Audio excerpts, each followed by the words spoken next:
चलिए, new chief of defence staff के बारे में हम लोग बात करेंगे। Very important topic. हमारे नए सीडीएस हम लोग को देखने को मिल रहे हैं। तो सरकार ने जो है वो अपॉइंट किया है former eastern army commander lieutenant general Anil Chauhan को। तो अनिल चौहान नाम याद रखना है, हमारे नेक्स्ट सीडीएस के पद पर हम लोग को देखने को मिल रहा है अनिल चौहान। नेक्स्ट सीडीएस जो है ये काम करेंगे सेक्रेटरी के तौर पर भी government of India department of military affairs के। तो डिपार्टमेंट ऑफ मिलिट्री अफेयर्स के सेक्रेटरी के तौर पर हम लोग को ये देखने को मिलेंगे इनका एडिशनल वर्क। सीडीएस के बारे में अब हम लोग बात करते हैं, वेरी इंपॉर्टेंट टॉपिक। तो सीडीएस परमानेंट चेयरमैन होते हैं। कौन होते हैं? परमानेंट चेयरमैन, स्थायी अध्यक्ष हम लोग को देखने को मिलते हैं चीफ्स ऑफ स्टाफ कमिटी के, जो कि 3 सर्विसेज के चीफ इसके मेंबर हमें देखने को मिलते हैं, Indian army, Indian naval force, Indian air force. तो ये जो 3 हमारी फोर्सेज हैं, इनके जो चीफ हैं वो इस कमेटी के मेंबर होते हैं और उस कमेटी के टॉप पर सीडीएस होता है। मतलब सिंपल शब्दों में, जब हम लोग आज की डेट में फोकस कर रहे हैं कि हम इंटीग्रेटेड तरीके से अपनी फोर्सेस को ऑपरेट करवाएं। देखो होता क्या है, जब ये फोर्सेस अलग अलग तरीके से ऑपरेट करती है तो इनके अलग अलग बजट होते हैं, राइट। देखो जैसे आपको पता होगा आर्मी के भी हेलीकॉप्टर्स होते हैं, right. I think you are aware about it. But आप सोचिए आर्मी और एयरफोर्स मिल जाए तो आर्मी जो है वो अपना ग्राउंड ऑपरेशन करेगी और जब भी उनको एयरक्राफ्ट की आवश्यकता होगी तुरंत जो है वो एयरफोर्स रेडी रहेगी। बट क्या होता था कि जब भी इनको परमिशन लेनी पड़ती थी इस प्रकार के रिसोर्सेस को एक्सचेंज करने की, या कभी इंटीग्रेटेड ड्रिल करनी है, मिशन करना है, तो जब इनको परमिशन लेनी पड़ती थी तो पीएमओ से परमिशन लेने में इनको टाइम लग जाता था, क्योंकि तीनों के अलग अलग चीफ, अलग अलग एप्लीकेशन बन रही है, प्रोसीजर लंबा हो गया था। तो अब क्या किया है, हम इन तीनों के ऊपर, यानी कि इन तीनों चीफ के ऊपर एक बंदे को हमने बैठा दिया जो कि कोऑर्डिनेट करेगा तीनों के साथ और फाइनल डिसीजन जो है वो देगा पीएमओ को, या पीएमओ की तरफ से ये इनके पास डिसीजन जाएगा और इनके थ्रू जो है वो तीनों के पास डिसीजन जाएगा।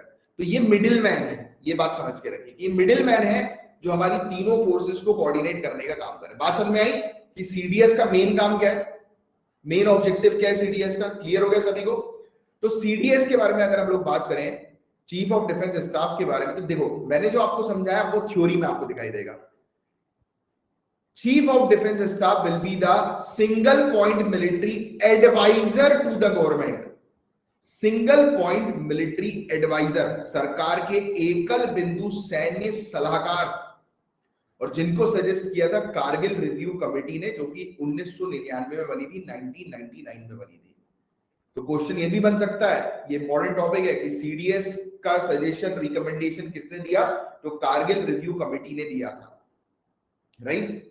और ये जो व्यक्ति होते हैं ये 4 स्टार जनरल हम लोग को देखने को मिलते हैं, उनको स्टेटस मिलता है। ये परमानेंट चेयरमैन हम लोग को देखने को मिलते हैं चीफ ऑफ स्टाफ कमेटी के, जिसके बारे में मैंने आपको ऑलरेडी बता ही दिया। मेन टास्क जो होता है सीडीएस का वो यही होता है, ऑपरेशनल सिनर्जी। तीनों हमारी जो आर्म्ड फोर्सेज है, वैसे जनरली हमारी आर्म्ड फोर्सेज 4 होती हैं गाइस। अगर आपसे कोई पूछ ले कि हमारी कितनी आर्म्ड फोर्सेज है, तो इन टोटल 4 है। Indian navy, Indian air force, Indian army और इंडियन कोस्ट गार्ड। जो हमारी कोस्ट गार्ड जो है ना, वो भी चौथी सर्विस है, राइट। तो ये फैक्ट आप ध्यान में रखिएगा, चौथी फोर्स है। तो ये जो सीडीएस जो है ये परमानेंट चेयरमैन होते हैं, right, chief of staff committee के। और मेन टास्क इनका क्या होता है कि हमारी तीनों की तीनों आर्म फोर्सेस है उनके बीच में जो भी ऑपरेशंस होते हैं उसको इंटीग्रेट करवाना, इंटीग्रेटेड ऑपरेशन करें, इंटर सर्विस कॉन्फ्लिक्ट को मिनिमाइज किया जाए, कि आपस में सर्विस के बीच में कई बार कॉन्फ्लिक्ट होता है ना, किसी को कोई रिसोर्स चाहिए उसको नहीं मिल पाया, और जल्दी जल्दी ऑपरेशन हो सके। तो ये चीज हम लोग को देखने को मिल रही है। और पर्सन जो अपॉइंट किए जाते हैं सीडीएस के पद के लिए, वो एलिजिबल नहीं होते हैं कि वो रिटायरमेंट के बाद कोई भी सरकारी पोस्ट पर रह सके, क्योंकि सीडीएस एक गवर्नमेंट को एडवाइस कर रही है, उसके पास बहुत सारे कॉन्फिडेंशियल चीजें हो सकती हैं, तो कोई भी पॉलिटिकली इस पोस्ट को इन्फ्लुएंस ना कर सके, इसलिए मना कर दिया कि भाई रिटायरमेंट के बाद आप कोई भी पोस्ट को नहीं ले सकते हो। इवन आप 5 सालों के पीरियड के लिए कोई भी प्राइवेट एम्प्लॉयमेंट में नहीं जा सकते हो बिना परमिशन के। इवन प्राइवेट में भी मना कर देंगे, इंपॉर्टेंट पोस्ट है ना बाबा। अब सुनो, इनके फंक्शन की बात करते हैं, राइट। तो greater operational synergy between 3 service, मैंने आपको बताई थी इंडियन मिलिट्री की जो ब्रांचेस या इंडियन आर्म फोर्सेस की जो ब्रांचेस हम लोग को देखने को मिलती है, तो उनके बीच में कोऑर्डिनेशन करवाना, इंटर सर्विस फ्रिक्शन को मिनिमम करना, जो भी डिस्प्यूट्स होते हैं, इश्यूज होते हैं, उसको कम से कम करना, राइट। ये हेड होते हैं डिपार्टमेंट ऑफ मिलिट्री अफेयर्स के, मिनिस्ट्री ऑफ डिफेंस के अंडर जो आता है, और मिलिट्री एडवाइजर मैंने आपको बता ही दिया, राइट। और सीडीएस जो है, इनके पास अथॉरिटी होती है कि वो तीनों चीफ को जो है वो डायरेक्शन दे सकते हैं,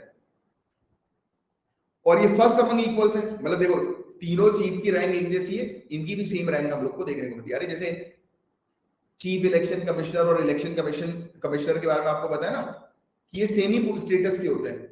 chief election commissioner doesn't mean कि यार वो और अच्छा, वो ज्यादा बड़ी पोस्ट का, वो सेम ही पोस्ट की, ये भी सेम ही है। इनको भी सेक्रेटरी की रैंक मिल जाती है डिपार्टमेंट ऑफ डिफेंस के अंदर। अब रेवेन्यू की बात करें, और इनके पास पावर है, his power will be confined to only the revenue budget। तो जो रेवेन्यू बजट यानी कि जो बजट डिसाइड हो रहा है सर्विसेज के लिए, सिर्फ उसी के दायरे में जो है कि ऑपरेशन अपना कर सकते हैं। इवन ये इनका एडवाइजरी रोल भी होता है न्यूक्लियर कमांड अथॉरिटी के अंदर, राइट, जो डायरेक्ट पीएमओ के अंदर हम लोग को देखने को मिलती है। तो ये है गाइस पूरा ओवरऑल टॉपिक। उम्मीद करता हूँ पूरी चीज आपको अच्छे से क्रिस्टल क्लियर समझ में आ गई होगी, और ये सब जो पॉइंट्स मैंने फैक्चुअल पॉइंट्स आपको बताया ना, ये थोड़ा सा ध्यान में रखने का है, ठीक है।